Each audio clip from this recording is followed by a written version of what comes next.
Hi, I'm Channing, creator of the board game Galactic Era. In this series of videos, I will be explaining how the backstory of the game, which you can find on the website and in other videos, fits into the game, how it is actually implemented as the game mechanics. In the first part of this series, I will be explaining how spirituality fits into the game. So the spirituality, which the backstory of the game is based upon this book, The Raw Material, also called The Law of One, which is material supposedly channeled from extraterrestrials from a group in the US in the early 1980s. And basically they say that everything is one being, one consciousness underneath it all, and that we are just experiencing an illusion of separation, and that we evolved spirituality through different levels called densities. So you start as a very simple, very little conscious being as a rock, they evolve into plants or animals, then into individualized people as we are, and the next level, the fourth level that we are evolving into, so level 3 is humans, is the density of love, the level of love, where you realize you either love everything or you love yourself. So service to others, service to self, as they call it in the book. And this is reflected in the game by the race or the star people you choose, in that you can either play that star people on the light side, the service to other side, or you can play it on the dark side, the service to self side. Because as we evolve to the next level, we must choose one or the other orientation. So currently humanity is very mixed. There are a lot of people who are a bit service to others and a bit service to self, and a few that are very service to others and a few that are very service to self. But eventually, supposedly, we are supposed to choose one or the other orientation, and then we become a species with one single kind of moral alignment. And in the game you can switch also, which doesn't happen in reality often apparently, but it's possible. And so when you're on the service to other sides, you're obviously a race with very high morals, which means you do not interfere with the development of other primitive civilizations you discover, but you can befriend easily advanced civilizations you discover because you're such nice people. Also, you cannot attack other players who are also on the light side, obviously. You don't attack nice people. And you cannot easily initiate hostilities against players who are on the dark side. On the dark side, however, it's obviously completely different, so you can attack anybody anytime, basically, you like. You can subjugate primitive planets. You have more difficulties with advanced civilizations because obviously your bad reputation lets them be wary of you, and they're not going to easily join you. And so that's what happens that's how the moral system works with regarding to the star people you play. The next way how spirituality is implemented in the game is through the spirituality technology. So in the game, this is a technology track. You have 5 different technologies you can pursue, you can level up. And one of them is spirituality, that's this purple row here. And this represents the psychic abilities you can develop as a star people. The basic ability is called remote viewing, which is another word for clairvoyance. This was developed by the US military, supposedly, in a project called Project Stargate, of which Dean Radin was a part of. Dean Radin is a scientist who has worked for many decades researching consciousness and spirituality and psychic abilities. In this book, Real Magic, which was released a few years ago, he explains, he discusses these phenomena and cites hundreds of academic and scientific references, supposedly proving that this is a real thing and exploring this.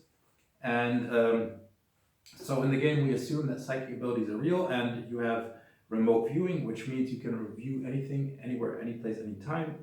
This is a normal skill you can develop normally, train like any other skill.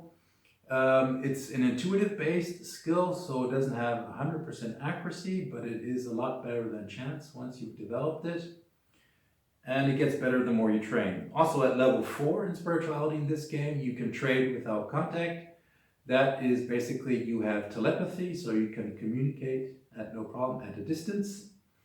Then at levels 5 and 6 in the game, you automatically switch to the light side. This is because, as Ra explains in the Law of One, once you reach 5th density and maybe early 6th density, and if you're on the dark side at that time, you eventually come to the realization that everything is indeed one being and you cannot deny that anymore.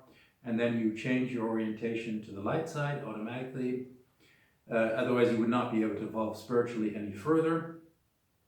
And that's what happens in the game. Once you reach level 5, you automatically switch to the surface to other sides and you cannot switch back. Also at these levels, your psychic abilities become even stronger. That means you can influence reality even more strongly just with thought.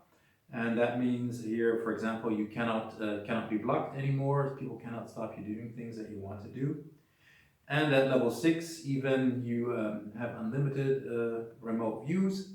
And when your population, when you lose the population of a star and it ascends, this means your population goes into higher realms or dimensions of existence, where it's more like a dreamscape or astral plane, where reality is not so fixed, it's more malleable, it's easily influenced by thoughts, and that's where these people go when their planet is conquered, and that's what happens at level 6 in spirituality.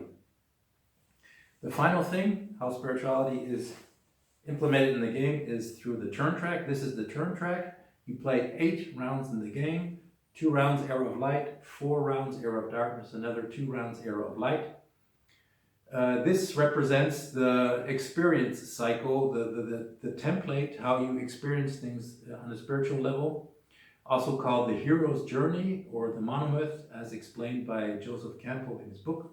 So the idea is you start out in the normal world or one with source, you leave that world, you enter the underworld, you experience bad things or challenges, or you choose to do bad things because it's a free will universe, and eventually you grow, learn from your experiences, and you come back to the light or to your normal world. And that's a standard template, how things are experienced. That is also how all the Hollywood films are made.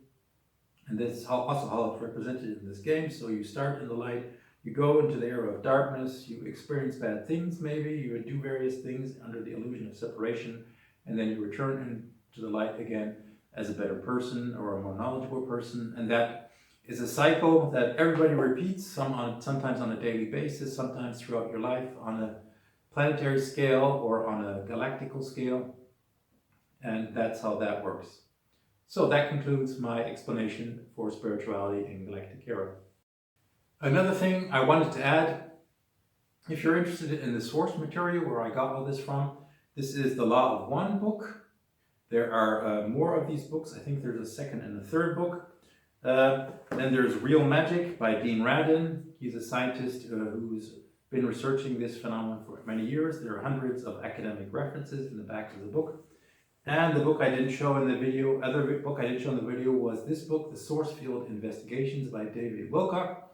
He's also a researcher of psychic, esoteric, and consciousness phenomena. And this book is packed with hundreds of scientific references, academic references, where he very diligently and convincingly lays out the case that the material worldview is false, that indeed consciousness is the fundamental property of the universe, and that psychic abilities and phenomena are indeed real. Yeah.